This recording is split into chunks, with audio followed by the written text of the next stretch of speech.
सभी को नमस्कार।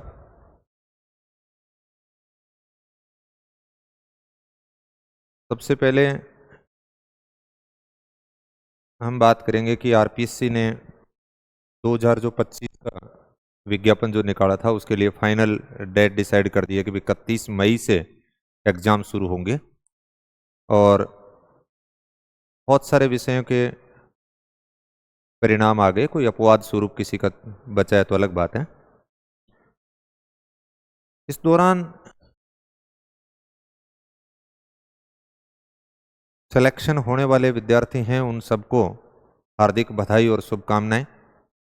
कुछ विद्यार्थी किसी कारणवश कुछ 1 नंबर से, कुछ 2 नंबर से, कुछ 5 नंबर से ऐसे कुछ रह गए हैं और मिलते भी हैं, बात भी होती है, थोड़ी सी निराशा की भावना भी होती है।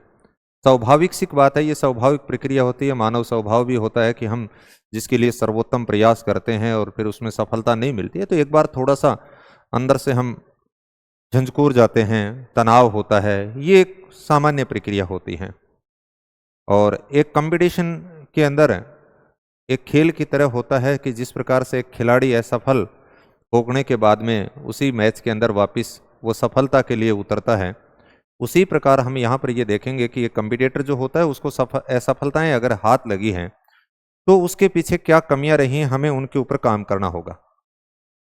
और उस काम को यदि हम प्लानिंग के साथ में अगर करते हैं तो निश्चित रूप से हम उसको सफलता में तब्दील कर सकते हैं। हालांकि अभी जो मैं बात कर रहा हूं उसके बाद में हमारे पास में जैसे 31 मई की बात करें तो 31 मई तक 45 दिन का जो समय है, यहां मैं जो खास तौर से बात करूंगा ज्योग्राफी सब्जेक्ट को लेकर के बात करूंगा। बाकी जो सब्जेक्ट वाले हैं वो भी अपनी इसी प्रकार से एक प्लानिंग के साथ में काम कर सकते हैं, लेकिन यहां सबसे पहले खुद को मोटिवेट करना पड़ेगा। अगर कोई ये कहे कि दूसरे के अकॉर्डिंग हम मोटिवेट हो जाएंगे, 1 दिन हो सकते हैं, 2 दिन हो सकते हैं, 4 दिन हो सकते हैं, हमें खुद की हमारी परिस्थितियों को देखना पड़ेगा और खुद को ही साबित करना पड़ेगा। क्योंकि चारों ओर जब असफल होते हैं तो हमारे सामने नकारात्मक जो एनर्जी होती है वो छा जाती है और जगह जगह से अलग अलग प्रकार के कमेंट भी आते हैं, वो भी एक विद्यार्थी को सुनने पड़ते हैं। तो उनसे आगे बढ़ते हुए हमें काम करना होगा। 2 तरीके होते हैं, या तो हम हिम्मत हार के बैठ जाते हैं या फिर दूसरा तरीका यह होता है कि उस सिचुएशन के अंदर हमें वापस से काम की शुरुआत करनी होती है। और सफल होने वाले और असफल होने वाले घोड़े की आपने बात सुनी होगी कि जिस घोड़े का पैर अगर जमीन के ऊपर टिक गया, दोनों बराबर थे, वो सफलता की श्रेणी में आता है। जिसका हवा में रह गया वो असफल हो जाता है। तो आप में से भी बहुत सारे ऐसे विद्यार्थी होंगे जो कोई पॉइंटों से रहा होगा और दूसरा उसका साथी बन गया होगा। तो ऐसी सिचुएशन है, लेकिन उसके अंदर हमें खुद को तैयार करना पड़ेगा। यहां जो मैं 45 दिन के ऊपर जो बात करने वाला हूं, हालांकि थोड़ी सी हो सकता है कि मेरी बातें ऐसे लगेंगी कि ऐसे इतना कोई काम होता है क्या, ऐसे करेंगे तो फिर कैसे होगा, हमारे लिए तो टाइम ही नहीं बचेगा, ये नहीं होगा। ये जो काम की जो बात कर रहा हूं मैंने खुद के ऊपर भी प्रैक्टिकल किया हुआ काम है, उसी के अकॉर्डिंग मैं आपके साथ में कर सकता हूं। क्योंकि जब हमारे पास में जितना समय होता है उसके अकॉर्डिंग ही हमें प्लानिंग बना करके काम करनी होती है। यहां 2 तरह के विद्यार्थियों के ऊपर चर्चा करेंगे। एक तो वो विद्यार्थी हैं जो अभी जिनका डबल के अंदर हो रखा था लेकिन फाइनल सिलेक्शन नहीं हुआ है। जैसे ज्योग्राफी का कल ही रिजल्ट आया, उसमें से कुछ विद्यार्थी संपर्क में थे वो रह गए, और दूसरे वो हैं जो पहले से ही तैयारी कर रहे हैं, या तो उनका डबल में नहीं हुआ था या नए जो फ्रेश कैंडिडेट हैं उन्होंने भी अपना काम किया है। दोनों विद्यार्थियों के लिए ही अब 45 दिन का समय जो है उसके अंदर हम हमारा स्मार्ट वर्क किस प्रकार से करें। क्योंकि ये जो 45 दिन लास्ट का जो 1-1.5 महीना होता है उसमें खुद को संतुलित रखना बहुत जरूरी होता है। हमें ये होना चाहिए कि इस दौरान हम कैसे और किस प्रकार से अगर काम करें तो एक अच्छे कंपटीटर की तरह मैदान में उतर सकते हैं। आप तो अपना संपूर्ण दीजिए, उसके बाद में बाकी जो भी ईश्वरीय देवीय शक्ति जिसको आप मानते हो उसके ऊपर छोड़ दीजिए। भाई हमें ये मंथन बार बार रोजाना नहीं करना है कि सीटें बहुत कम हैं। स्वाभाविक की बात है, हर सब्जेक्ट के अंदर बहुत ज़्यादा सीटें नहीं हैं, लेकिन उसके लिए हम उनको नहीं बदल सकते। दूसरा प्रश्न ये उठता है कि आरपीएससी के पेपर बहुत मुश्किल आ रहे हैं। स्वाभाविक सी बात है कि पेपरों का जो स्टैंडर्ड है वो बढ़ा है, लेकिन उसके अकॉर्डिंग अगर आप देखते हो तो मेरिट के अंदर भी परिवर्तन हुए हैं। यानी मेरिट जो कोई 300 जा रही थी वो 260, 250 इस प्रकार से हो गई। तो इसका मतलब और नीचे भी हो सकती है और ऊपर भी जा सकती है। तो वो तो पेपर के पैटर्न के ऊपर होगा, आपको पूर्व निर्धारित नहीं करना कि मेरे को कितने सवाल करने हैं, कैसे करने हैं। आपको ये करना है कि भाई इन टॉपिकों को मैं सर्वोत्तम किस प्रकार से कर सकता हूं इतने समय के अंदर, और जितना आप अधिकतम रिवीजन करोगे उसके अकॉर्डिंग हम बात करेंगे। यहां मैंने जैसे हेडिंग लिखी है कि 45 दिन की जो आपकी प्लानिंग है, रणनीति है, उसके ऊपर हम काम करेंगे और 31 मई तक 3 बार आप अपने सिलेबस को रिवीजन कर सकते हैं। हालांकि ये कहना बहुत आसान सा बात है कि 3 बार रिवीजन कर सकते हैं। जब आप सिलेबस को देखोगे तो शुरुआत में जब हम सिलेबस को देखते हैं तो ऐसे जी घबराने लग जाता है। अगर कुछ दिनों से पढ़ाई छोड़ रखी है तो बिल्कुल दिक्कत आती है, अन्यथा पहले से लय में हो तब तो उनके तो कोई दिक्कत है ही नहीं, वो तो बहुत ही आसानी से हो जाते हैं। लेकिन यहां पर मैं उन विद्यार्थियों को भी साथ में लेके चलूंगा जो कुछ ढुलमुल हो रखे हैं या जिनका 50-60% ठीक ठाक है, कभी लगता है तैयारी कर लेते हैं, कभी लगता है नहीं करें।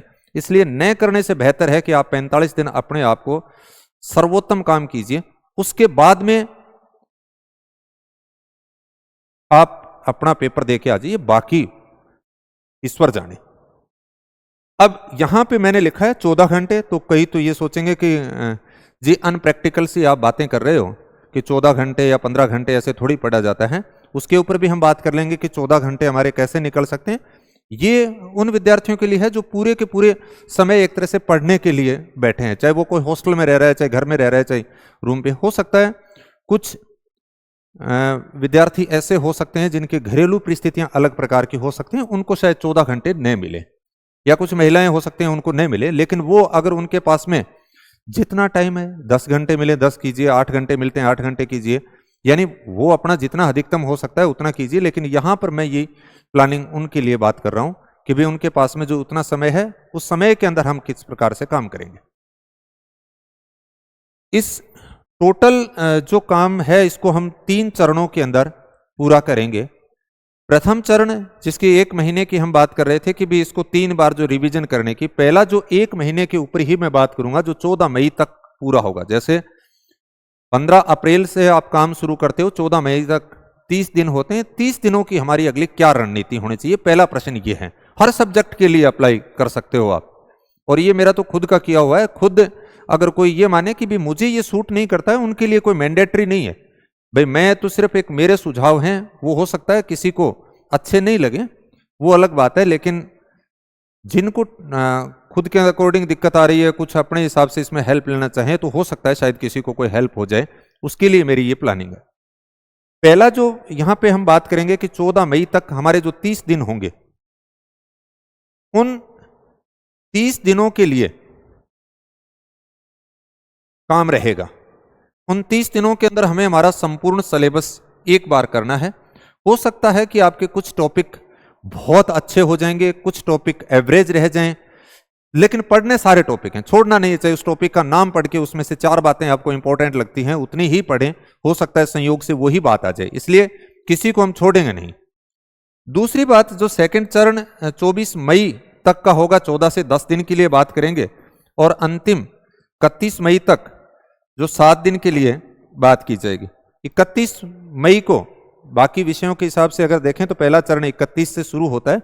ज्योग्राफी की अगर हम बात करेंगे तो 3 और 4 जून को जाकर के होगा, तो उनके लिए 2 दिन फिर और एक्स्ट्रा बच जाएंगे 45 दिन की जो बात कर रहे हैं। और कुछ सब्जेक्ट हैं उनके अंदर और ज्यादा दिन बच जाएंगे, किसी में 5 बचेंगे, किसी में 7 बच जाएंगे। तो यहां पर क्या करना है हमें इन 30 दिन के अंदर और कैसे करना है, सबसे बड़ा प्रश्न ये है।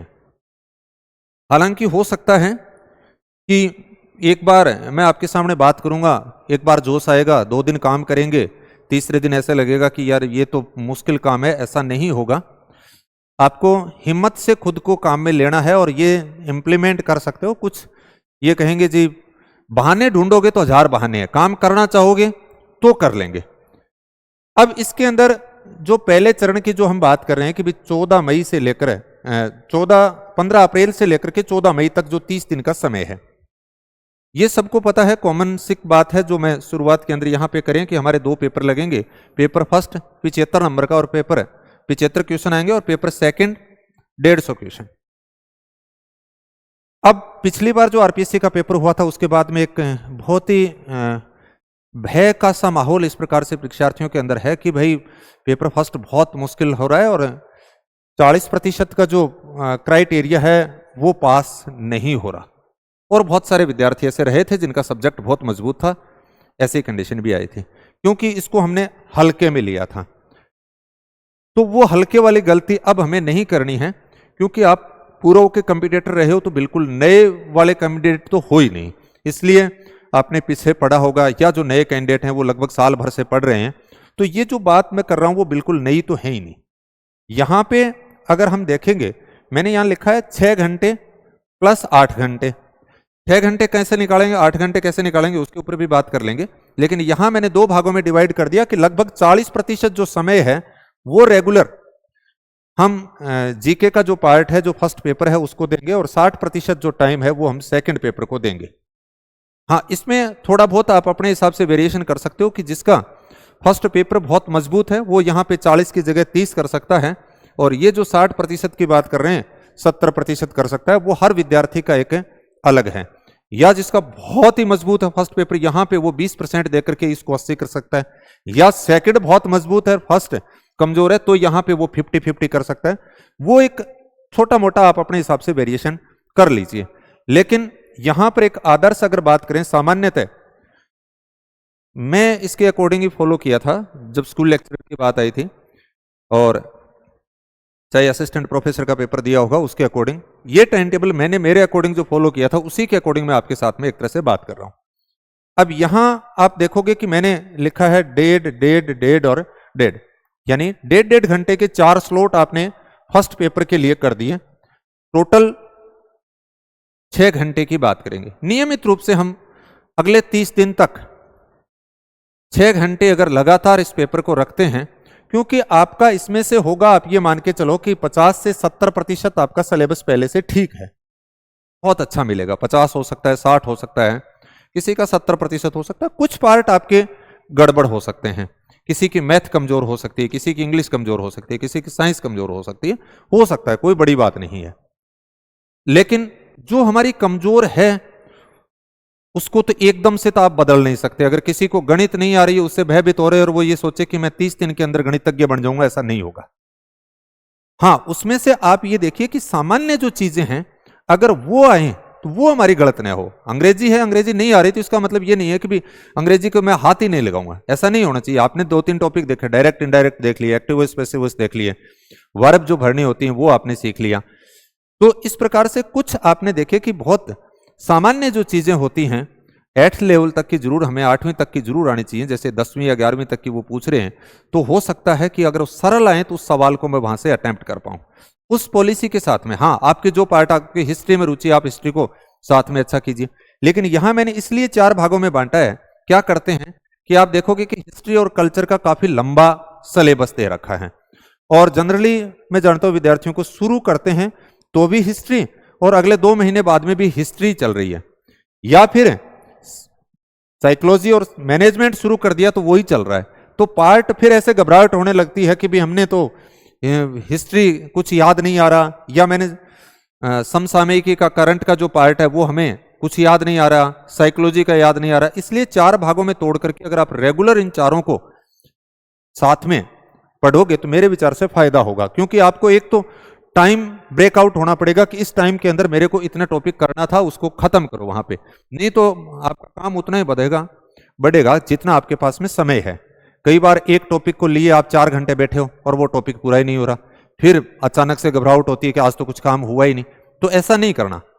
यहां पे 4 पार्ट के अंदर बांटने का यही फायदा है कि कोई एक पार्ट आपका कमजोर रहा, दूसरा आपका बहुत ठीक हो गया, तीसरा आपका एवरेज है, चौथा आपका हो गया। तो चारों के अंदर आपको बैलेंसिंग सा लगेगा।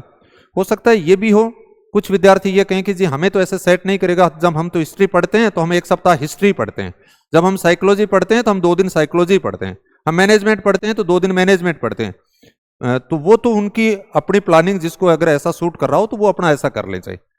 यहां ये बात की गई है कि आप ऐसा कीजिए कि 1.5 घंटे के लिए हिस्ट्री और कल्चर के, मैंने जो यहां पे लिखे वो कोई स्टैंडर्ड आरपीसी ने ऐसा नहीं दे रखा कि यहां से 15 प्रश्न ही पूछे जाएंगे, या यहां से 15 होंगे, यहां से 20 होंगे। एक एज ऑन एवरेज 4 भागों में, यानी इसको डिवाइड करते हुए औसतन ऐसे मान लिया कि हिस्ट्री और कल्चर के 15 प्रश्न होंगे, हो सकता है ये 17 प्रश्न हो जाए, हो सकता है ये 13 प्रश्न हो जाए।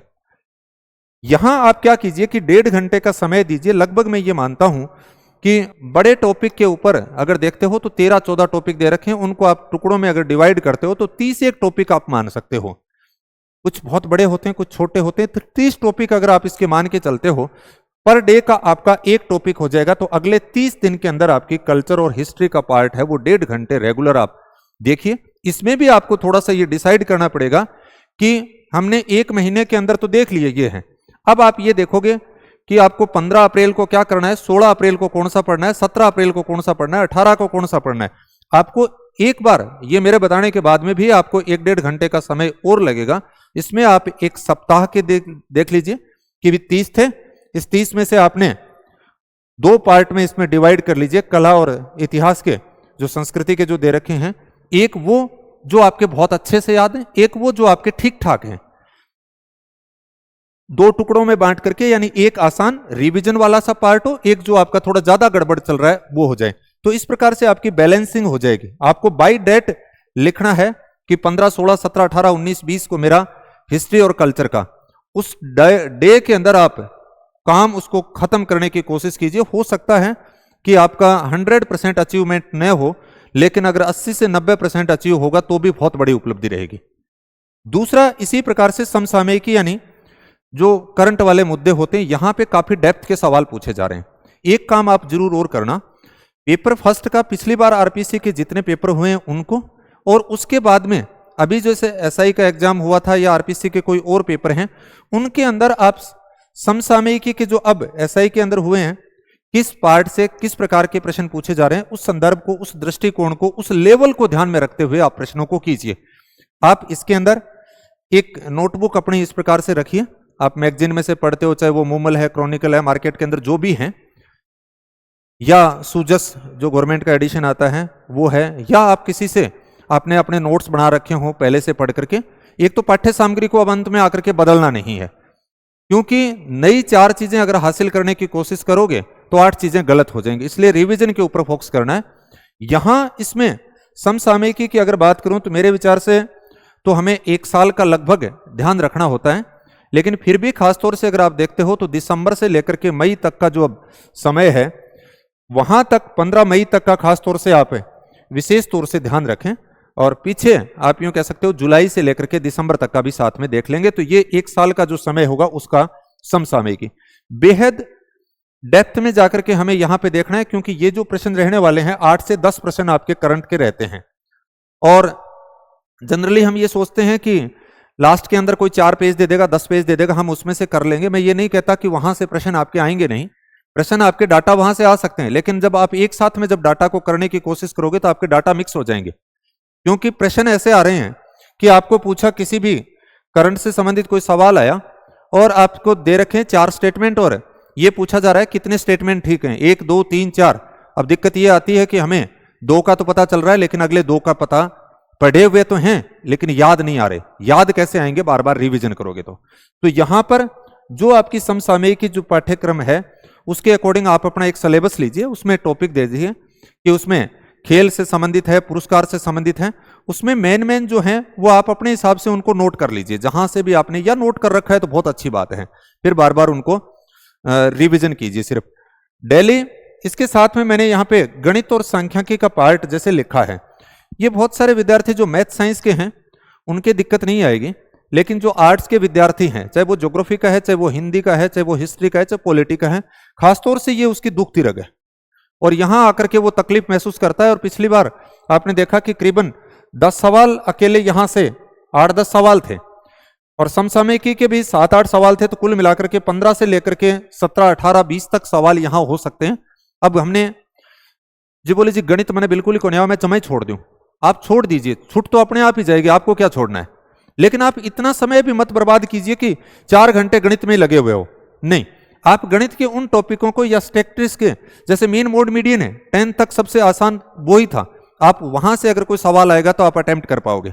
गणित के अंदर आप जो टॉपिक देखिए उसमें से आप ये देखिए कि कई बार क्या होता है कि सामान्य सवाल आ जाते हैं, तो आप उन सामान्य सवालों को करने की कोशिश कीजिए। जो इसलिए यहां पर जो हमने 1.5 घंटे की बात की है, आप 1 घंटे रेगुलर समसामयिकी के ऊपर दे दीजिए, या 45 मिनट इसके ऊपर रख लीजिए, 45 आपके गणित और स्टैटिक्स है इसके ऊपर रख लीजिए, या 1 घंटा आपने करंट के ऊपर रख लिया, क्योंकि वो तो याद करने वाले हैं। वहां पे तो आपको जितने डाटा अधिकतम याद होंगे, आप हो सकता है 10 सवाल आए, 10 में से 7 करें, 10 में से 6 करें, 10 में से 8 करें, हो सकता है कई बार और अच्छे हो जाएं। तो ये तो सीधे डाटा याद।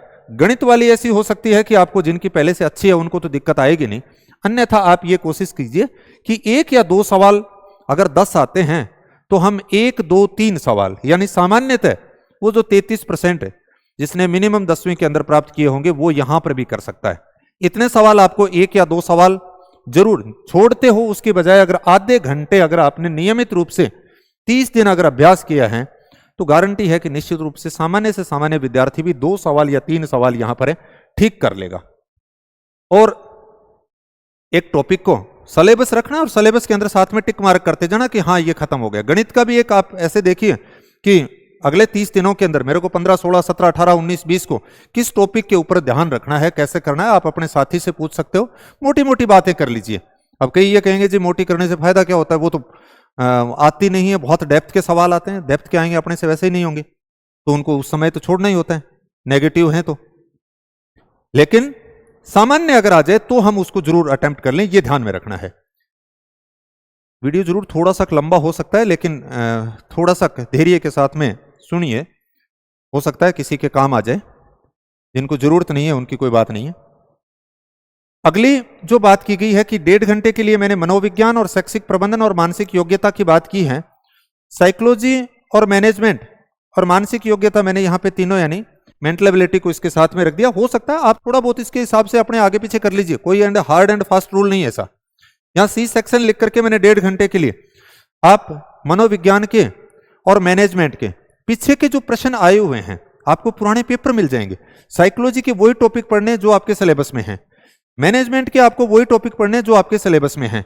आप पीछे आए हुए प्रश्नों का साथ में जरूर अभ्यास करें, तो उनसे आपको क्या होगा कि हर एक टॉपिक की पिक्चर बन जाएगी। हर टॉपिक के अंदर आप ये देखना कि आपके सामने साइकोलॉजी का कोई टॉपिक आप बात करते हो कि भाई व्यवहार की बात करेंगे इस प्रकार से, या आपने देखा कोई सिद्धांतों की अगर आप बात करते हो, अधिगम की बात करते हो जो आपके सिलेबस के अंदर हैं, वहां आप देखोगे किसी भी टॉपिक से 100 से 150 सवाल ऊपर आपको नहीं मिलेंगे।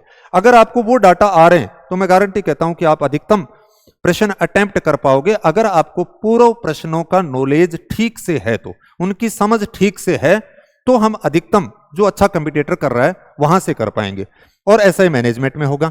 मानसिक योग्यता का आप 15-20 मिनट, आधे घंटा, यहाँ पे 1.5 घंटा है, तो आप ऐसा कर लीजिए, आधे घंटे साइकोलॉजी को पढ़िए, आधे घंटे मैनेजमेंट को पढ़ लीजिए, और आधा घंटा आप जो मेंटल एबिलिटी है उसको दे लीजिए। 3 भागों के अंदर तोड़ करके इनको अगर 30 दिन अगले करोगे तो बहुत अच्छा ये पार्ट हमारा यहां पर भी हो जाएगा।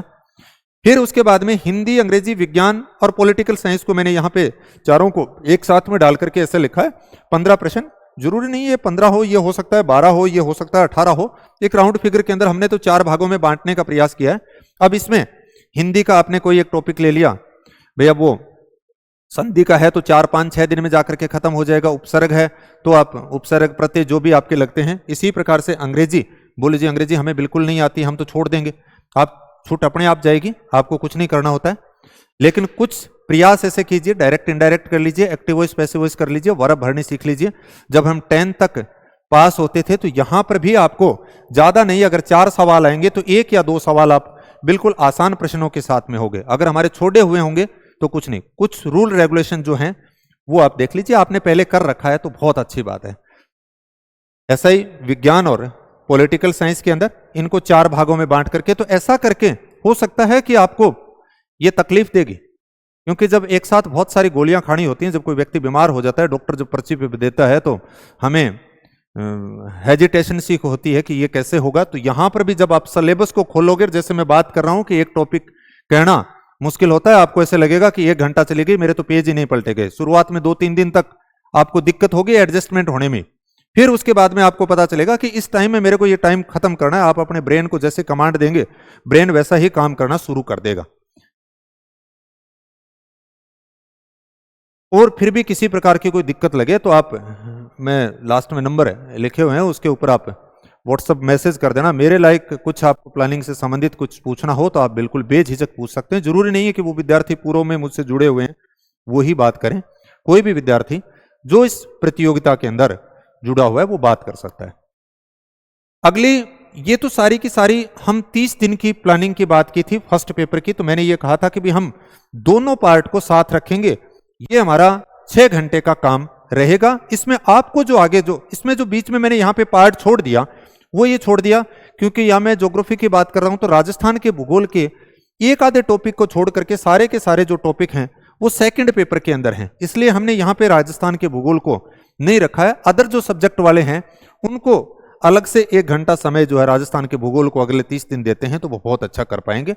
और जो ज्योग्राफी वाले हैं उनके लिए राजस्थान की ज्योग्राफी है जो सेकंड पेपर के अंदर आ जाएगी, 1-2 टॉपिक को छोड़ करके, तो उनको आप यहां पे पढ़ सकते हो, इसलिए इसके अंदर अलग से समय देने की जरूरत नहीं है। और पेपर भी दोनों साथ साथ हैं, 3 और 4 तारीख को, तो बीच में कोई ज्यादा लंबा चौड़ा गैप भी नहीं है। अब ये 6 घंटे की हमने इस प्रकार से बात की। अब आपको जो काम करना है इसके अंदर आगे मैंने कहा कि बाय डेट आप काम करेंगे, एक कागज के ऊपर लिखना पड़ेगा आपको। आप लिख लीजिए, लिखेंगे तो आपके सामने क्लियर होगी कि मेरे को कल उठते ही ये काम करना है और इस टाइम पे ये काम करना है। फिर पूरे दिन ऐसा नहीं रहेगा कि आज अब क्या पढ़ें, क्योंकि कई बार ऐसे होता है कुछ टॉपिक तो हम बार बार पढ़ते रहते हैं, कुछ फिर छूट जाते हैं। अगली जो बात कर रहे हैं यहां पे पेपर जो सेकंड के लिए, पेपर सेकंड के लिए मैंने 3 भागों के अंदर इसको 4 भागों में तोड़ा है। 3 भाग जो मैंने यहां पे लिखा है, एक भौतिक भूगोल का पार्ट आ गया बीच के अंदर, जो ये आर्थिक, मानव, प्रायोगिक, राजनीतिक, नगरीय और भौगोलिक चिंतन की बात की, और थर्ड जो पार्ट था जिसमें राजस्थान और भारत की बात कर रहे हैं, और चौथा जो मैंने पार्ट लिखा है यहां पे वो प्रीवियस ईयर क्वेश्चन के लिए बात की गई है। यानी इसको हम 4 भागों में देखेंगे। मैंने यहाँ पे फर्स्ट, सेकंड, थर्ड के लिए जैसे पहला जो है उसके लिए मैंने 2 घंटे की बात की है, फिर इसमें मैंने 2.5 घंटे की बात कर ली, फिर मैंने 2 घंटे की बात की। ये 2-2.5 घंटे के लिए इसलिए मैंने थोड़ी सी बात कर दी कि यहां पर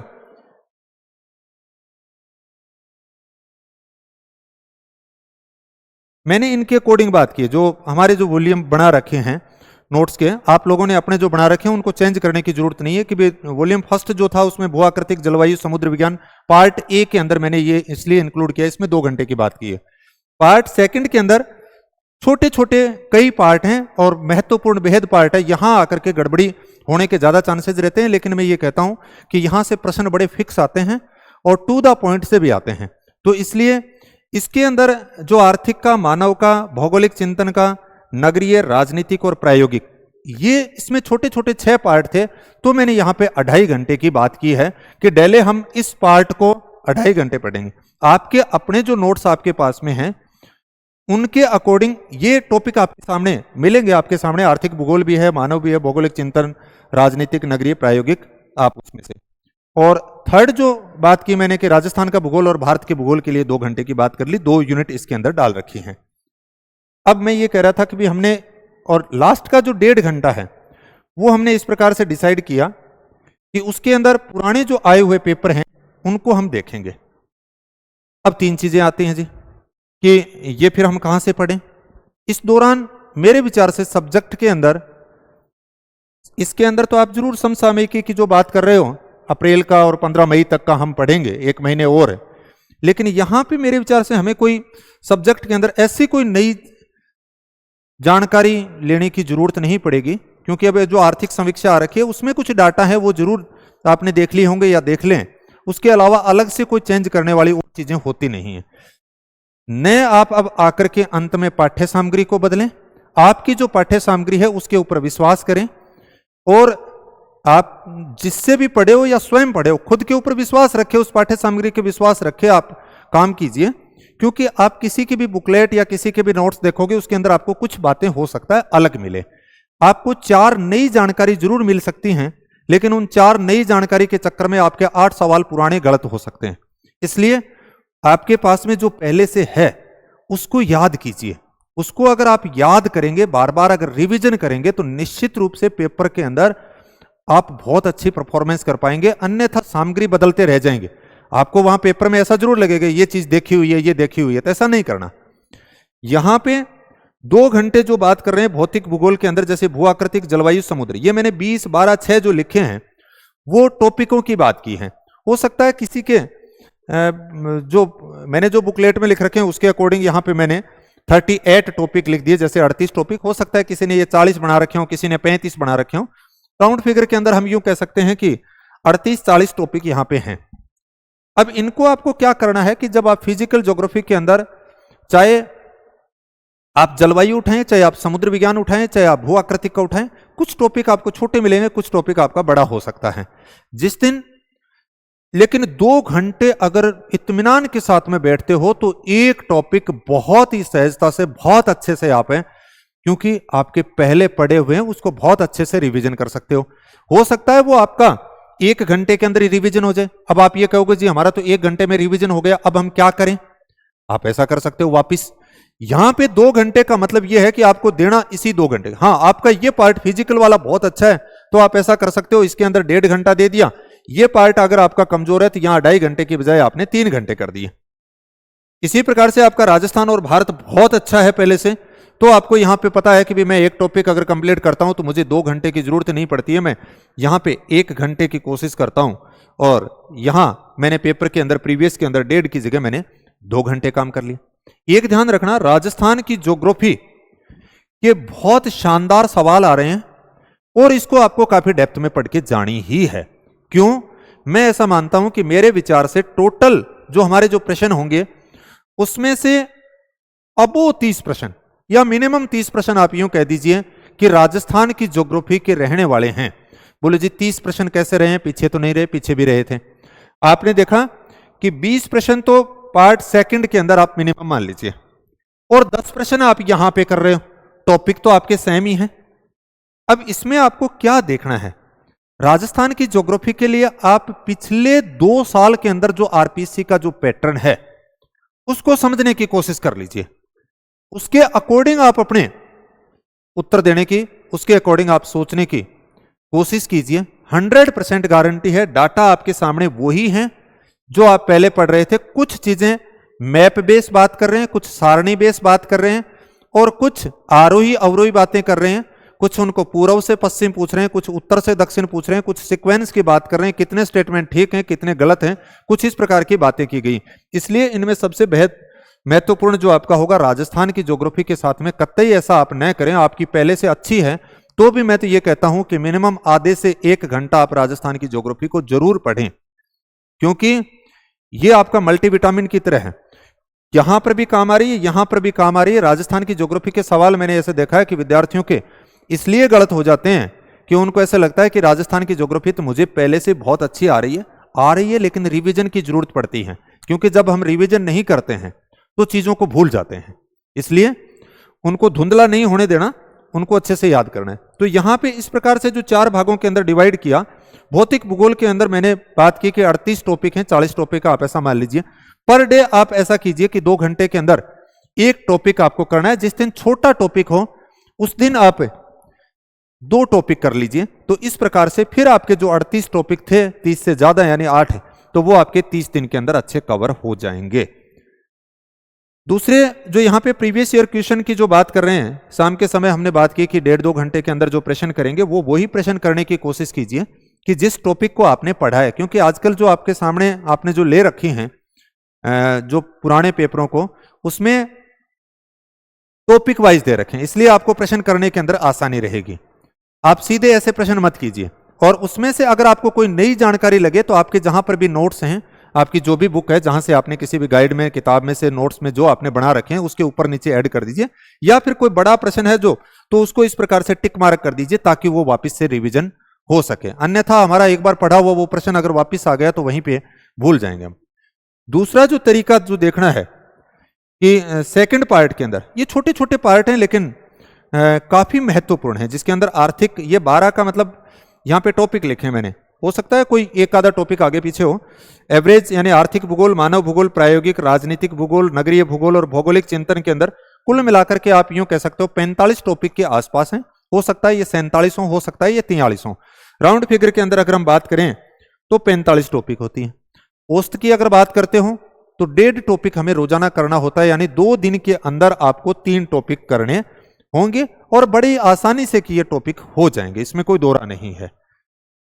अब आपको पढ़ना वही है जो आपके पास में। अब नई नई किताबें ग्रंथों को अब नहीं खोलना। अब आपने जहां से डिसाइड कर रखा है जो चीजें कि भी मेरे को यहां से ये मेरा डिसाइड था, उसी को रिवीजन करना है। ये 2.5 घंटे इसके ऊपर दीजिए। 2.5 घंटे के अंदर आप डेढ़ टॉपिक को बड़े आसानी से कर पाओगे। और 2 दिन के अंदर यानी आपको टारगेट ये है कि 3। हो सकता है किसी दिन आपने ऐसा कर लिया कि यहां पे आधा घंटा कम दिया। इसको हो सकता है आपका कोई टॉपिक अगर बीच में रह रहा हो तो उसको छोड़ना मत, कि जैसे यहां 1.5 घंटे करके यहां अगर आपके 3 घंटे खर्च हो गए तो इसका आधा घंटा अगले का आपने ले लिया। उस कंडीशन के अंदर क्योंकि ये टॉपिक आपकी लय थी, उस टॉपिक को आपने वहां पे खत्म कर दिया। एकदम हार्ड एंड फास्ट रूल भी नहीं रखना। अब अगले दिन इसका आधा घंटा आपने पहले दिन यूज किया था, तो यहां से अब इसका आधा घंटा इसको वापस दे दीजिए। यानी उधारी जो है वो आप एक दूसरे के साथ में ऐसा कर सकते हो, लेकिन ऐसा न हो कि एक को आपने बिल्कुल ही गायब कर दिया। तीसरा जो पार्ट मैंने बात की कि राजस्थान की ज्योग्राफी, भारत की और पेडागोगी का जो पार्ट है, उसमें लगभग आप यूं मान सकते हो 35-40 टॉपिक के आसपास आपके टोटल बनेंगे। यहां ऐसा कीजिए कि 2 घंटे हैं, इसमें से 1.5 घंटा आप राजस्थान और भारत के जो टॉपिक हैं उनके लिए दीजिए, और आधा घंटा पर डे पेडागोगी का जो अगर काम करते हो आप, तो अगले 30 दिन के अंदर ये भी आपके सारे के सारे टॉपिक हो जाएंगे।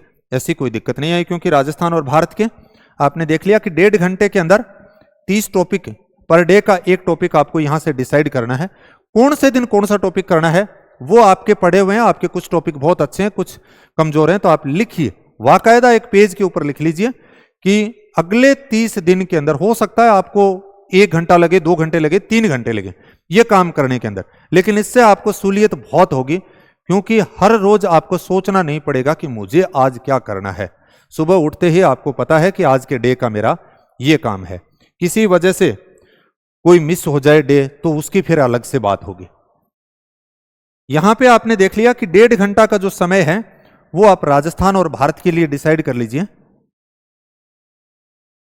और 30 मिनट आप इसके लिए दे दीजिए। अगले 30 दिन के अंदर आपका ये पार्ट भी बहुत हो जाएगा। इसका मतलब जब हम तीनों पार्टों को रेगुलर यहां पे कर रहे हैं और ये चारों पार्ट यहां पे रेगुलर कर रहे हैं, रोजाना कर रहे हैं, तो हमें ऐसा नहीं रहेगा कि मेरी हिस्ट्री कमजोर है, या मेरी मनोविज्ञान कमजोर है, या मेरी फिजिकल कमजोर है, या मेरा प्रैक्टिकल का पार्ट कमजोर है, या राजस्थान का पार्ट कमजोर है। ऐसा कोई भी हमें दबाव महसूस नहीं होगा। निश्चित रूप से पूरे सब्जेक्ट के साथ में आप एक साथ में चलोगे तो आपका कोई पार्ट कमजोर था, कोई बहुत अच्छा था, कोई एवरेज था, तो बैलेंस है जो बना रहेगा, और मानसिक रूप से भी हम ठीक रहेंगे। और लास्ट में मैंने ये बात की कि प्रीवियस ईयर के क्वेश्चन पहले से आपने कर रखे हैं, बहुत अच्छी बात है। फिर तो आपने जो निशान लगा रखे हैं उन्हीं प्रश्नों को आप वापस कीजिए। अन्यथा अभी भी आपके पास में 45 दिन जो पड़े हैं, औसतन आप यूं मान के चलना कि इस 1.5 घंटे के अंदर उन प्रश्नों को करने की कोशिश करना जो आपने टॉपिक पढ़े हैं उनसे संबंधित। तो उससे क्या फायदा होगा कि उस टॉपिक के प्रति आपकी तुरंत समझ विकसित हुई है। कई बार हम क्या करते हैं, जोर जबरदस्ती करते हैं कि भाई मेरा तो पहले से किया हुआ था इसलिए मैं पूरे के पूरे करके देखता हूं। तो वो आपकी मर्जी है, आप वैसा कर सकते हो जो आपने पहले अगर बहुत अच्छा कर रखा है तो। अन्यथा उस टॉपिक से संबंधित आप साथ साथ में कर लीजिए, उस यूनिट के कर लीजिए। तो ये तो प्लानिंग हमारी इस प्रकार से रहेगी। टोटल 8 घंटे के अकॉर्डिंग बात करेंगे। अब अगला प्रश्न ये आता है कि जी इतने घंटे कैसे मैनेज अगर करें। यहां पे मैंने एक शॉर्ट सा टाइम टेबल बनाने की कोशिश की है। इसमें ये सबके लिए जरूरी नहीं है कि ऐसा ही रहेगा। किसी का उठने का समय लेट हो सकता है, कोई जल्दी उठ सकता है, इससे पहले उठ सकता है, इससे लेट उठ सकता है, वो उसके अकॉर्डिंग आगे पीछे अपना खिसका ले। हो सकता है कई 9 बजे उठने वाले होंगे, रात को 2 बजे सोते होंगे, समझ गए, रात को 3 बजे तक पढ़ते होंगे, रात को 4 बजे तक पढ़ते होंगे, या कुछ ऐसे होते हैं जो पूरी रात ही पढ़ते हैं, दिन में सोते हैं, या कुछ ऐसे होंगे जो सुबह जल्दी 2-3 बजे उठ जाते होंगे। मैंने तो एक सामान्य सी कंडीशन की बात की है कि आप एक निश्चित समय अपना कर लीजिए, चाहे आप 2 बजे उठें, 3 बजे उठें, 4 बजे उठें, 5 बजे उठें, 9 बजे उठें, वो आपका एक है, लेकिन पर डे का एक ये डिफाइन कर लीजिए कि भाई हाँ मेरे को इस समय उठना और इस समय सोना है, ताकि बाकी पूरे दिन का काम है वो डिस्टर्ब नहीं होगा। यहां पे मैंने लिखा है कि हम 5:30 बजे सुबह एक तरह से उठे, खड़े हो गए 5:30 बजे और नित्य क्रिया से अपने निवृत्त हुए, और आधे घंटे का समय लगा करके चाय पानी पी के फ्रेश व्रेश होके 6 बजे आप पढ़ने बैठ गए। और 6 से 7:30 यानी पहला जो हमारा जो स्लॉट है 6 से 7:30 की लिखी मैंने, यहां पे आगे ए मेंशन कर रखा है।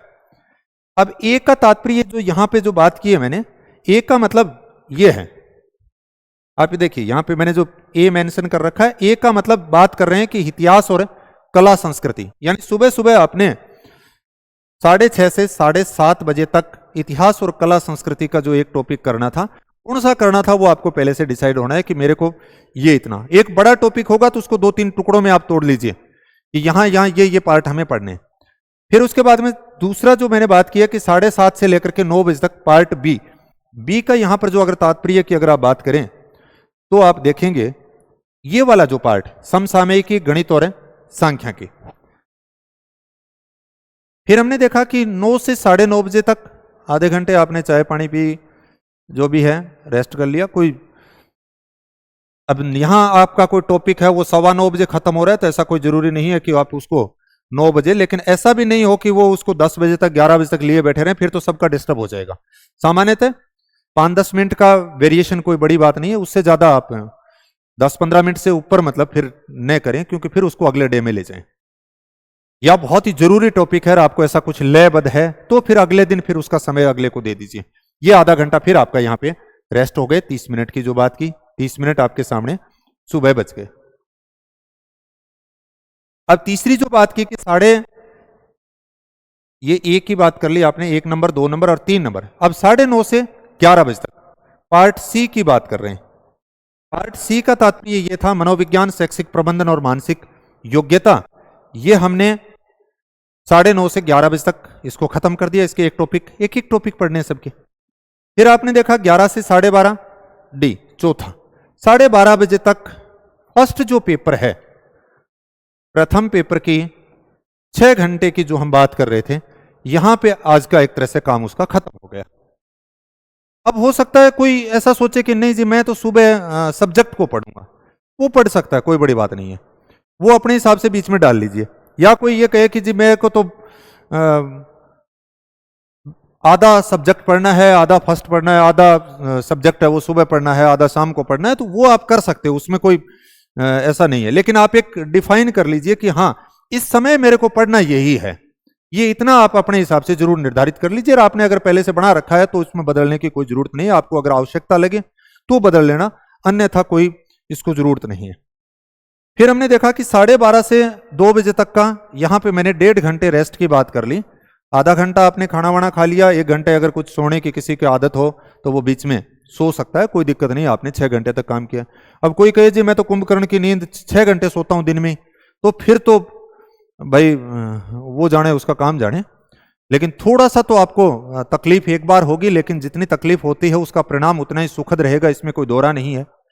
आपको दबाव होगा, तनाव होगा, इतना सा जब काम करते हो 2 या 3 दिन तो करोगे, ज्यादातर एक बार इसको टाइम टेबल को हो सकता है फॉलो करने की कोशिश करें, लेकिन ज्यादातर तीसरे दिन छोड़ देंगे और सोचेंगे कि जैसा पहले चल रहा था वैसा ही ठीक है। क्योंकि जब भी आप परिवर्तन करते हो तो तकलीफ होती है, तो तकलीफ तो निश्चित रूप से होगी, इसमें कोई दोहरा नहीं है।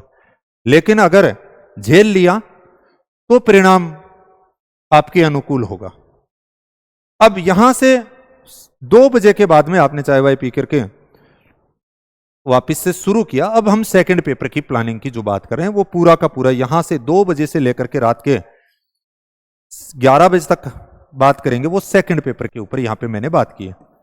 आपने देखा कि इस प्रकार से 2 से 4 ई का मतलब यहां पे मैंने पीछे ये दिखा रखा है कि भौतिक भूगोल वाला जो ये पार्ट था, ये रहा, आपने देखा ई यानी फिजिकल ज्योग्राफी का जो पार्ट था, जिसके अंदर हमने कहा था कि इन 2 घंटों के अंदर हमें एक टॉपिक करना है, कोई छोटा होगा तो उस दिन हम 2 टॉपिक कर लेंगे। तो ये हमारा 4 बजे तक एक तरह से काम हो गया, फिजिकल ज्योग्राफी का जो टॉपिक करना था वो। अब 4 से 6:30 यहां पर जो बीच के आर्थिक भूगोल, मानव भूगोल, नगरीय भूगोल, राजनीतिक भूगोल, इन टॉपिकों की मैंने यहां पे बात की थी, जो 2.5 घंटे की बात की है। आप 2.5 घंटे इसके ऊपर काम कीजिए। अब कईयों को क्या होती है कि बार बार चाय पीने की आदत होती है, तो फिर वो सोचेंगे कि जी आपने तो यहाँ 2 घंटे की बात कर दी, यहाँ पे 2.5 घंटे की बात कर ली, 4.5 घंटे क्या हम पानी पेशाब ही नहीं करें, हम चाय नहीं पिए? तो चाय पियोगे तो बीच में 5 मिनट इसके ले लेना, 5 मिनट इसके ले लेना, 10 मिनट। तो जी फिर हम फोन कब देखें? फोन के लिए आपको बता दिया कि यहाँ जब आप खाना खा रहे हो तो उस दौरान आप अपना कोई व्हाट्सअप वगैरह कोई है वो चेक कर लीजिए, बाकी टाइम एरोप्लेन मोड पे कर दीजिए। फिर उसके बाद में शाम के समय जब आपके सामने यहाँ पे आधे घंटे का फिर बचेगा तो उसके अंदर आप देख सकते हो, उस दौरान अपना कॉल वॉल किसी को कर लीजिए। तो इतने थोड़ा सा हार्ड खुद के ऊपर होना पड़ेगा मतलब। तो ये 6:30 बजे तक जब हम 2 घंटे या 2.5 घंटे की बात कर रहे हैं तो 2 घंटे का मतलब आप ये मान के चलिए कि आपको 2.25 घंटे मिलेंगे। आप 2.5 घंटे की बात कर रहे हो आपको 2.25 घंटे मिलेंगे, तो 5-10 मिनट तो ऐसे ही लग जाते हैं। फिर यहां पे आप देखोगे कि 6:30 से 7 बजे तक वापस शाम के समय आप थोड़ी देर, गर्मी का समय है, 6:30-7 बजे आप थोड़ी सी देर आधे घंटे टहल लिए तो जो आप पूरे दिन बैठे थे वो तनाव दबाव आपका कुछ कम हो जाएगा। हो सकता है इसको आप आगे पीछे अपने हिसाब से रख सकते हो। फिर मैंने लिखा है कि 7 से 9 बजे तक, यहां पे 1, 2 और ये तीसरा, 7 से 9 बजे तक, 9 बजे तक हमने बात की कि राजस्थान और भारत का जो पार्ट था या पेडागोगी का जो पार्ट था 2 घंटे के अंदर ये कंप्लीट करेंगे। तो 9 बजे तक आपने यहां पे खत्म कर दिया। 9 से 9:30 बजे तक खाना वाना खा लिया, आधे घंटे में फोन वोन देख लिया, सारा काम कर लिया। अब आपने 9:30 से 11 बजे तक वापस एच लिखा है, एच का मतलब जो पुराने जो आपको पेपर थे वो यहाँ पे कर लेने, और 11 बजे फिर आप सो गए और सुबह 5:30 बजे तक तो आपने देखा कि यहां पर 6.5 घंटे आप रात के समय आपकी नींद हो गई। 1 घंटे यहां पे नींद के लिए बता दिया, 7.5 घंटे आप सो जाएंगे। फिर भी उसके बाद में आपके पास में टोटल 2.5 घंटे और बच गई है ऐसे, जिनके अंदर खाना पीना नहाना धोना घूमना ये सारे 2.5 घंटे की दिनचर्या आपके सामने ये हो गई। 7.5 घंटे आप 7-7.5 घंटे आराम से सोइए, चाहिए कोई दिक्कत नहीं है। इसका मतलब ये नहीं है कि हम 14 घंटे काम कर रहे हैं तो हमने सोना बंद कर दिया। अगर यदि सोना बंद कर देंगे तो फिर दिमाग काम करना ही बंद कर देगा, फिर अगले दिन आपको ज्यादा दिक्कत होगी। तो ऐसा नहीं करना। ये 1 महीने तक हमने यहां पे लिखा है 10 घंटे 14 घंटे, 10 घंटे आपके नींद के खाने पीने के ये हो गए, 14 घंटे आपकी पढ़ाई के हो गए। अगर ये अगले 45 दिन तक फॉलोअप अगर रखते हैं तो मैं दावे के साथ में कह सकता हूं कि आप उन प्रतिभागियों में से एक होंगे जो बहुत अच्छी परफॉर्मेंस करेंगे। अभी तक जो ढुलमुल कर रहे थे अपनी नीतियों को वो इसको प्लानिंग में ले सकते हैं। जिनका पहले से बहुत अच्छा शेड्यूल चल रहा है उनको तो कोई दिक्कत है ही नहीं, लेकिन ये था कि किसी वजह से या तो हम पहले हमारा पढ़ा हुआ था और बोले जी अंतिम 45 दिन में हो सकता है क्या, तो मैं तो हमेशा पॉजिटिव बात ये कहता हूं कि भाई नए से बेहतर है कि आप काम करके देख लीजिए। हो सकता है कि 0.1 तो संभावना रहती ही रहती है, उससे ज्यादा अगर आप तैयारी नहीं करेंगे तो 100% गारंटी है कि नहीं होगा। अगर आपने 45 दिन ठीक से खुद के साथ में जिए तो ये 45 दिन नहीं होते। मैं तो ये मानता हूं कि आप 3 महीने का काम एक साथ में 1.5 महीने के अंदर 3 महीने का आप काम कर सकते हो, क्योंकि ये और इसके अंदर आपको स्मार्ट तौर से देखना होता है चीजों को और अलग अलग एंगल से आपको याद रखने के प्रयास करने हैं। ये सारी प्लानिंग आप 14-15 मई तक ये कार्यक्रम हमारा पूरा हो जाएगा फर्स्ट चरण का। सेकंड चरण और थर्ड चरण के ऊपर मैं अलग से बात करूंगा, क्योंकि एक सागे अगर सारी बता दी तो फिर यहां लगेगा वो तो गोलमोल हो गया, तो इसलिए ऐसा नहीं करना। और इससे बेहतर अगर आपका कुछ पहले से चल रहा है तो उसके साथ में छेड़खानी की जरूरत नहीं है। पाठ्य सामग्री को ये गांठ बांध लें कि बदलनी नहीं है रोज रोज, अब नित्य। हाँ, किसी के पास कुछ है ही नहीं तो वो कुछ भी अपना ले दे करके वहां से काम की शुरुआत कर सकता है, लेकिन आप कीजिए 45 दिन। हो सकता है आप भी उनमें से शामिल हों जिनको अब मान नहीं रहे हो। और ये जो मैंने अभी बात की थी कि जैसे ज्योग्राफी का रिजल्ट कल आया और कुछ विद्यार्थी कुछ अंकों से किसी वजह से अगर बाहर रह गए तो इसका मतलब वो कमजोर नहीं है, तनाव जरूर हो रहा होगा, लेकिन आप मैदान के अंदर वापस खड़े हुए। आपका एक दिन भी आपके लिए बहुत महत्वपूर्ण है। और ये मैंने यहां पे मेरा एक नंबर लिखा है 90-797-11-545। आपको किसी प्रकार का कोई टॉपिक से संबंधित या किसी भी प्रकार की अगर आपको कोई समस्या अगर लग रही हो तो आप इसके ऊपर खुद का नाम और मैसेज व्हाट्सएप पे लिख दीजिए। जैसे समय होगा तो मैं अपने आप ही कॉल बैक कर लूंगा। और 45 दिन आप काम कीजिए खुद के साथ में, खुद के ऊपर विश्वास करके। सबसे बड़ा आपका जो पॉजिटिव जो एनर्जी है वो आपके अंदर ही है। अगर आपने खुद ने ठान लिया तो निश्चित रूप से कर लेंगे। बाकी अगर कोई ये कहे कि मैं ये कर सकता हूं, मैं ऐसा करवा सकता हूं, उससे कुछ नहीं होगा। काम खुद को करना पड़ेगा, खुद को चलना पड़ेगा। आपके रोड़े अटकाने, आपके सामने बाधाएं हो सकता है अलग अलग प्रकार की हो, लेकिन 14 घंटे अगर किसी भी विद्यार्थी को नहीं मिल रहे हैं तो वो आनुपातिक रूप से उसको काट करके काम को करे। ऐसा नहीं हो कि वो फिर आपने तो 14 घंटे बना दिया जी, हमारे पास तो 10 ही घंटे थे, हमने तो काम ही बंद कर दिया। ऐसा नहीं करें, आप काम को कीजिए। और जिनके पास में फ्री बैठे हैं बिल्कुल ही, और जो तैयारी करने वाले हैं वो निश्चित रूप से इस समय को फॉलोअप कीजिए। और उसके बाद में आपके जो अगर कोई सुझाव हो तो निश्चित रूप से आप मुझे भी बताइए। और समय समय के ऊपर अगर मुझे जैसे टाइम मिलेगा तो मैं ज्योग्राफी से संबंधित भी आपके सामने कुछ बातें कर लूँगा, या आपके कुछ कोई क्वेरी हो तो आप उसके ऊपर मुझसे पूछ सकते हैं और इसके ऊपर मैसेज करके आप बता दें। और ये सिलेबस आप यहाँ पे मैंने डाला है, इसके ऊपर मैं चर्चा भी नहीं करूँगा क्योंकि आप सबके पास में इसको अगर आप देखोगे जैसे 1 पेज 2 पेज 3 पेज ऐसा लगेगा, 4 पेज तो फर्स्ट के ही पढ़े हैं। कईयों को तो सिलेबस पढ़ते पढ़ते आधा घंटा लग जाता है। इसलिए चिंतित न हो, जैसे ही आपने कोई एक टॉपिक, पहले तो ये देखें कि ये कितने टॉपिक हैं। जब मैं ये भी कह रहा था कि आपको ऐसे लिखना है 15 अप्रैल 16 अप्रैल 17 अप्रैल 18 अप्रैल 19 अप्रैल, यहाँ पे आप लिखेंगे इतिहास और कला संस्कृति, यहाँ पे आप लिखेंगे मैनेजमेंट, आपने लिख लिया मनोविज्ञान, यहाँ पे आपने लिखा प्रत्येक सब्जेक्ट के अंदर। फिर आप ये लिखेंगे कि 15 तारीख को मैं हिस्ट्री का ये टॉपिक करूंगा, मैनेजमेंट का ये करूंगा, साइकोलॉजी का ये करूंगा, और हिंदी का ये करेंगे, इंग्लिश का ये करेंगे। तो फिर आपके सामने ऐसा होगा, जैसे ही आपने 15 तारीख को ये देखा फ्रीडम स्ट्रगल 1857, आपने 15 तारीख को इसको मेंशन कर लिया, ये टॉपिक आपके सामने आ गया। दूसरा आपने देखा कि यहां से मेंटल एबिलिटी का कोई एक टॉपिक जो आपने ये लिया, ब्लड रिलेशन। जरूरी नहीं है कि आप इनको सीक्वेंस में करें, आपको जो पहले सूलियत लग रहे हो, जो छोटे छोटे लग रहे हो, उनको आप कवर कीजिए। नहीं तो कई बार क्या होता है कि एक बड़े टॉपिक को लेकर के आप बैठ जाते हो और फिर वो कंप्लीट ही नहीं हो पाता है। यहाँ पे इसमें से आपको पता है बीवीडी सावरकर ये जो आप देखेंगे लाल बाल पाल वाले ये जो दे रखे हैं, इनको आपने देखा कि ये 1 दिन में हो सकते हैं, 2 दिन में हो सकते हैं, तो आपने यहाँ पे 16 और 17 में डाल लिए। हो सकता है आपको अगले दिन ये टॉपिक यहाँ से ठीक लगे, 1857 की राजस्थान में क्रांति, तो आपने 18 यहाँ पे हिस्ट्री के अंदर ये टॉपिक डाल दिया। इसी प्रकार से आपने देखा कि लोक देवता वाला है वो पढ़ना है, तो यहाँ पे आपने लोक देवता का डाल दिया। इस प्रकार से इन टॉपिकों को अगर देखोगे तो ये बहुत हल्का सा हो जाएगा और एक चार्ट आपका बन जाएगा कि 15 अप्रैल से लेकर के 14 मई तक ऐसे ऐसे हिस्ट्री खत्म होगी। ऐसे ही आपने मेंटल एबिलिटी की बात करोगे, इसी प्रकार से आप हिंदी की संधि की, उपसर्ग की, प्रत्यय की, वो उसके अंदर मेंशन कर दीजिए, ऐसा रहेगा।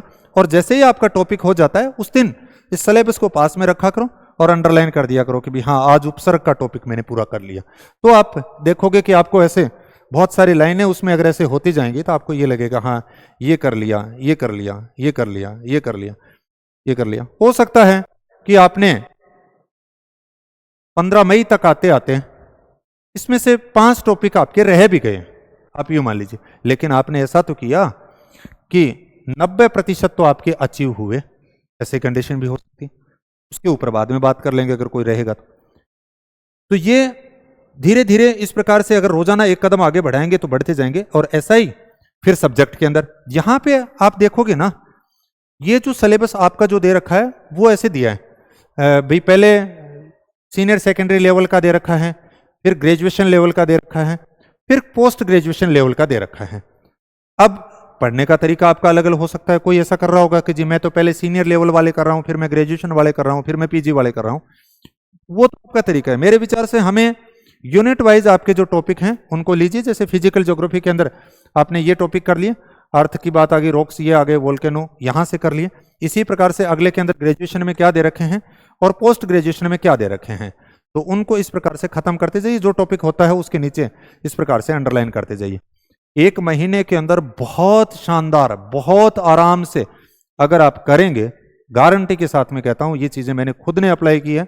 अगर आप अब पास हो रहे हो तो आप 100% आज के दिन अगर आप पास हो रहे हो, आपने इतना फॉलोअप कर लिया, तो मैं ये दावे के साथ में कहता हूं कि जो शुरुआत के टॉप रैंक के अगर विद्यार्थी हैं उनमें से आप एक रहेंगे। टॉप पर कोई अलग से नहीं होता है, उसका थोड़ा सा काम करने का तरीका अलग है कहने का मतलब आपने एक प्लानिंग के साथ हर रोज नए तरीके से उस काम को कर लिया, और ये नहीं है उसके पास में कोई पाठ्य सामग्री अलग है और उसको कोई अलग नॉलेज वाला है, ऐसा कुछ नहीं है। आप में से जो आज ऐसा मान रहा है पता नहीं मेरा होगा कि नहीं होगा, उसने अगर अंतिम इस 45 दिनों के अंदर भूमिका अगर ठीक निभाई तो वो शुरुआत के टॉप विद्यार्थी 5, 10, 1, 2 उनमें उसका भी नाम हो सकता है, और जो आप भी अपने आप को बाहर समझ रहे हैं वो अंदर हो सकते हैं।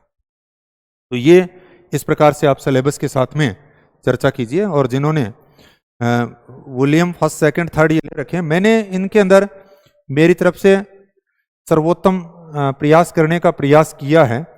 हो सकता है किसी प्रकार की कोई त्रुटि अगर रह गई हो तो अगर मुझे ध्यान में आएगी तो मैं आपको अलग से उसके लिए मैसेज डाल दूंगा कि एक दो जगह है मतलब कुछ त्रुटियां, तो मुझे ध्यान आई तो उनको मैं अलग से मेंशन कर दूंगा। बाकी मेरे विचार से 98-99% काम ठीक करने की कोशिश की है। तो अब ये रहता है कि जी इनमें से आ जाएगा या नहीं आएगा, अगले प्रश्न ये होता है। तो चाहे इनकी बात करें, चाहे आपके पास में जो नोट्स हैं उनकी बात करें, अब आएगा या नहीं आएगा अलग अलग नहीं घूमना। आप तो ये मान के चलो कि हम तो इतना याद करके जाएंगे, बाकी आगे देखेंगे। आप उतना याद करके जाइए, उसके बाद में जो बहुत मुश्किल सवाल आ रहे हैं वो किसी को वहां पे पेपर में नहीं आ रहे हैं, उनका कोई फर्क नहीं पड़ेगा। आप तो ये ध्यान रखना, पेपर करने का जो तरीका होगा उसके ऊपर हम अलग से एक दिन बात करेंगे, और पेपर को किस प्रकार से हम अटेम्प्ट कर लें, सामान्य प्रश्नों की गलती न करें, प्रश्न को ठीक पढ़ लें, इस प्रकार की कुछ चीजें हैं जो हम अलग से चर्चा कर लेंगे। तो यहां पर यही मेरा कहने का तात्पर्य ये था कि 45 दिन के अंदर आप कैसे बेहतर साबित कर सकते हो। और अगर 45 दिन में जिस दिन जो आज नहीं मान रहा और जिसका जिस दिन हो जाए उस दिन मुझे फोन करके जरूर बता देना कि ये 45 दिन मैंने काम किया था और उसके बाद में मेरा ये रहा। ऐसा हो ही नहीं सकता कि आप ऐसा काम कर लें और फिर आपको कुछ उल्टे सीधे परिणाम देखने पड़े। निश्चित रूप से किसी के साथ में कोई ट्रेजरी हो जाए उसका मैं कह नहीं सकता, बाकी उसकी ईश्वर अल्लाह सुनेगा, क्योंकि कर्म की पूजा होती है। आपने कर्म व्यवस्थित किया है, कर्म प्रधान होता है, तो आप अपने ऊपर विश्वास रख के 45 दिन काम कर लीजिए। और अंत के ये जो हमारा टाइम टेबल रहेगा वो 31 मई तक का है। अंत के 1 और 2 दिन हमने इसलिए छोड़ दिए कि उनके ऊपर हमें क्या करना है।